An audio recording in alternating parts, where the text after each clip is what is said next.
Hello friends, मेरा नाम है साम खान और आप देख रहे हैं मज़ेदार कॉलेज। प्रीवियस लेक्चर में हमने बात किया था प्रेफरेंस शेयर और उसके फीचर्स के बारे में। आज के लेक्चर में हम बात करने वाले हैं टाइप्स ऑफ प्रेफरेंस शेयर के बारे में। ठीक है चिल्ड्रन, सो टोटल 8 टाइप्स है। कितने? 8 टाइप्स है और बहुत आसान है। ठीक है, चलिए हम समझने की कोशिश करते हैं चिल्ड्रन। सबसे पहला क्यूमुलेटिव प्रेफरेंस शेयर। अब इसका मतलब क्या होता है? सी cumulative preference share are those share on which dividend goes on accumulating adding. See cumulative preference share वो होता है चिल्ड्रन जहाँ पे डिविडेंड जो है वो ऐड किया जाते रहता है हर साल। जैसे कि मान लो अगर समझो पिछले साल कोई डिविडेंड नहीं मिल पाया प्रेफरेंस शेयर होल्डर को, तो क्या होगा, उसको ये साल का और पिछले साल का दोनों का क्या होगा, डिविडेंड ऐड करके मिलेगा। तो ऐसे प्रेफरेंस शेयर को हम बोलते हैं क्यूमुलेटिव प्रेफरेंस शेयर।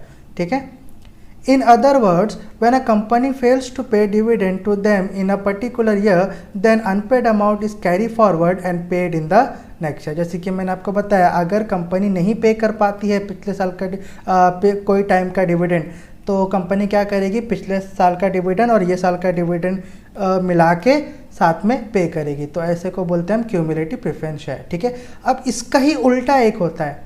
ये क्यूमुलेटिव प्रेफरेंस शेयर है तो उसका उल्टा कर देंगे तो क्या हो जाएगा, नॉन क्यूमुलेटिव प्रेफरेंस शेयर। वो ठीक इसका उल्टा होगा। सी नॉन क्यूमुलेटिव प्रेफरेंस शेयर, इसका मतलब क्या होगा कि भाई अगर एक साल का नहीं दे पाई तो पिछले साल का अगर नहीं दे पाई तो वो सिर्फ यही साल का देगी, पिछले साल का नहीं देगी, है ना। उसमें ऐड नहीं किया जाएगा dividend. See non cumulative preference share are those share on which dividend does not accumulate, है ना। ऐसा डिविडेंड होता है, ऐसा शेयर होता है ये नॉन क्यूमुलेटिव प्रेफरेंस शेयर जहाँ पे डिविडेंड जो अक्यूमुलेट नहीं होता, मतलब ऐड नहीं किया जाता। In other words, if a company fails to pay dividend in a particular year, it lapse slips and will not be carried forward to the next year. अगर एक साल कोई कंपनी नहीं दे पाई डिविडेंड तो वो आगे कैरी फॉरवर्ड नहीं किया जाएगा, फिर वो स्लिप हो जाता है, ऐसा समझना पड़ेगा। ठीक है, तो ये 2 टाइप हो गए पहले के। ठीक है, अब इसके बाद क्या देखते हैं, पार्टिसिपेटिंग प्रेफरेंस शेयर। नाम से समझ में आ रहा है कि मतलब इनके पास राइट होगा कि ये वोटिंग कोई भी मैटर होगा कंपनी का, ठीक है, उसमें पार्टिसिपेट कर सके। ठीक है, the participating preference share have a right to participate in the surplus profit of the company, है ना। इनके पास राइट है चिल्ड्रन कि ये पार्टिसिपेट कर सकते हैं, जो भी एडिशनल प्रॉफिट होता है ना उसमें उनको मिल सकता है। ठीक है, उसमें भी ये पार्टिसिपेट कर सकते हैं। उसके बाद participant preference share participate in the prosperity of the business, और वो प्रॉस्पेरिटी ऑफ बिजनेस में पार्टिसिपेट कर सकते हैं। तो अभी तीसरा हमने देखा कि पार्टिसिपेटिंग, तो चौथा अभी टाइप्स कौन सा होगा, नॉन पार्टिसिपेटिंग। मतलब आपको उल्टा करते रहना है। ठीक है, आई बात समझ में। सी नॉन पार्टिसिपेटिंग प्रेफरेंस शेयर, अब इसका मतलब क्या होगा कि ये लोग क्या करेंगे, सरप्लस प्रॉफिट में पार्टिसिपेट नहीं कर सकते। See in simple words, non participating preference share holders do not have right to participate in profit of the company, है ना।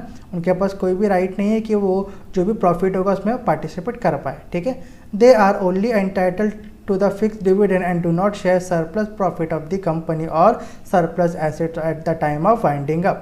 तो जब भी वाइंडिंग अप होगा तो इनको जो है एडिशनल प्रॉफिट वगैरह अगर होगा तो वो उनको नहीं दिया जाएगा, वो सिर्फ अपने जो डिविडेंड जो उनका फिक्स था बस उस पर ही वो लोग डिपेंड हो सकते हैं। ठीक है, तो ये 4 टाइप्स हो गए। अब 5वां टाइप देखते हैं, कन्वर्टिबल प्रेफरेंस शेयर। अब कन्वर्टिबल प्रेफरेंस शेयर क्या होता है, see the convertible preference share are those share which can be converted into equity share, है ना। कन्वर्टेबल प्रेफरेंस शेयर वो होता है चिल्ड्रन जहाँ पे शेयर होल्डर के पास, प्रेफरेंस शेयर होल्डर के पास एक राइट होता है कि वो अपने शेयर को इक्विटी शेयर में बदल दे। ठीक है, the conversion take place within a certain fix period. This conversion right is given to the shareholder. If they do not wish to convert then their capital is paid back, है ना। उनको एक right मिलता है कि कुछ समय के लिए, कि मतलब कि अब क्या कर सकते हैं, इक्विटी शेयर में बदल सकते हैं अपने प्रेफरेंस शेयर को। ठीक है, और अगर मान लो कोई प्रेफरेंस शेयर होल्डर नहीं बदलना चाहता तो उनको उनका कैपिटल जो वापस दे दिया जाता है। ठीक है, अब ये कन्वर्टेबल प्रेफरेंस शेयर है तो अब कौन सा आएगा type, non convertible preference share. से नॉन कन्वर्टेबल प्रेफरेंस शेयर, है ना। मतलब सबको आपको उल्टा करते रहना, काफ़ी आसान है ये।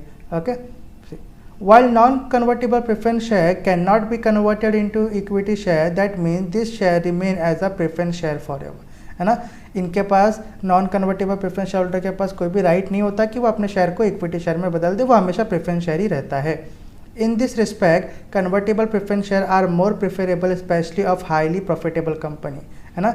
जो हाईली प्रॉफिटेबल कंपनी है उसमें ये कन्वर्टेबल प्रेफरेंस शेयर जो वो ज़्यादा प्रेफरेबल होता है। क्लियर? चलिए लास्ट देख लेते हैं, second last, redeemable preference share. इसका मतलब क्या? See the redeemable preference share are those share which are redeem और paid back after certain period. ये ऐसे प्रेफरेंस शेयर होते हैं चिल्ड्रन जिनका पैसा आपको मिल जाता है, ठीक है, after certain period. Okay, in other words the redeemable preference share are payable after the expiry of a certain period, है ना। जब अगर डेट एक्सपायरी हो जाती है प्रेफरेंस शेयर के तो उसके बाद उसको रिडीम किया जा सकता है, उसका पैसा मिल सकता है। Only fully paid share can be redeem, this share are redeem out of divisible profit only. और जो फुल्ली पेड अप शेयर है, मतलब जिसका पैसा पूरा भरा गया है, ठीक है, उसको ही रिडीम कर सकते हैं। जो फुल्ली पेड अप शेयर है, ओके, जो फुल्ली पेड अप खरीदा गया उसको ही आप रिडीम कर सकते हैं। और ये कैसे रिडीम किया जाएगा? जो प्रॉफिट होगा उसमें से, ठीक है। अब रिडीमेबल प्रेफरेंस शेयर होगा तो उसका उल्टा कर देंगे तो क्या हो जाएगा? नॉन रिडीमेबल प्रेफरेंस शेयर, ठीक है। चलिए इसका एक्सप्लेनेशन देख लेते हैं। The irredeemable preference share are those share which are payable only on winding up of the company. और इरिडीमेबल प्रेफरेंस शेयर क्या होता है चिल्ड्रन? इसका पैसा सर्टेन पीरियड के बाद या कुछ टाइम के बाद नहीं मिलता। ये कब मिलता है? जब कंपनी वाइंड अप हो जाती है, ठीक है। The irredeemable share carry more risk because they are chances that they may not get capital back on the winding up of the company।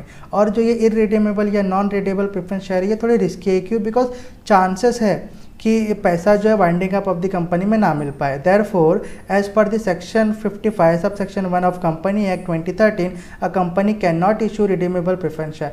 तो according to the section 55 sub section 1 of company act 2013 company जो है issue नहीं कर सकती इरिडेबल preference share को। आई बात समझ में चिल्ड्रन? पक्का? बहुत आसान था। चलिए रिवीजन देख लेते हैं। किसके बारे में पढ़ा हमने पढ़ा टाइप्स ऑफ प्रेफरेंस शेयर के बारे में। सबसे पहला क्यूमुलेटिव प्रेफरेंस शेयर, ऐसा प्रेफरेंस शेयर जिसका जो डिविडेंड है वो एक्यूमुलेट किया जा सकता है, ऐड किया जा सकता है। नॉन क्यूमुलेटिव में जिसका डिविडेंड ऐड नहीं किया जा सकता। उसके बाद पार्टिसिपेटिंग प्रेफरेंस शेयर, ये ऐसा शेयर होता है जिसमें शेयर होल्डर के पास, प्रेफरेंस शेयर होल्डर के पास राइट होता है कि वो सरप्लस प्रॉफिट में पार्टिसिपेट कर पाए। वही non participating preference share holder के पास क्या होता है? राइट नहीं होता है कि वो एडिशनल प्रॉफिट में पार्टिसिपेट कर पाए। कन्वर्टेबल प्रेफरेंस शेयर वो प्रेफरेंस शेयर होता है जिसको इक्विटी शेयर में कन्वर्ट कर सकते हैं। नॉन कन्वर्टेबल प्रेफरेंस शेयर वो शेयर होता है जिसमें शेयर होल्डर के पास एक चांस होता है कि वो चांस नहीं होता कि वो अपने प्रेफरेंस शेयर को इक्विटी शेयर में बदल दे, ठीक है। सेकेंड लास्ट देखा रिडीमेबल प्रेफरेंस शेयर, ये ऐसा प्रेफरेंस शेयर होता है जिसको कुछ टाइम के बाद आप रिडीम करवा सकते हैं। लेकिन नॉन रिडीमेबल प्रेफरेंस शेयर में रिडीम नहीं करवा सकते। वो कब रिडीम होगा? At the time of winding up of the company, जब कंपनी बंद होने लगती है, ठीक है। सो आई होप चिल्ड्रन आपको आज का लेक्चर समझ में आया हो। अगर आपको आज का लेक्चर समझ में आया तो आप इस वीडियो को अपने फ्रेंड्स के साथ लाइक शेयर सब्सक्राइब करिए। मैं मिलूंगा आपसे नेक्स्ट लेक्चर में, तब तक अपना ख्याल रखिए। Good bye.